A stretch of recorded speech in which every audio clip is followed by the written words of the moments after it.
participar en aquest llibre de parts feliços amb el meu relat, amb la meva vivència de gestació i part. Ha estat un regal, per una banda, per aquesta oportunitat de poder revisar la meva vivència i poder posar paraules acurades i amb mimo del que vaig viure, per poder-ho transmetre, no? Amb la seva autenticitat i amb les seves llums i les seves ombres, no?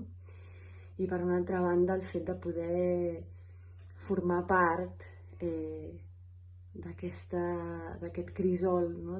d'experiències, amb el fil conductor de ser experiències felices i que han pogut transcendir, no? Més enllà del fet de donar vida a una altra criatura, sinó també del fet que suposa parir i parir-te com a mare.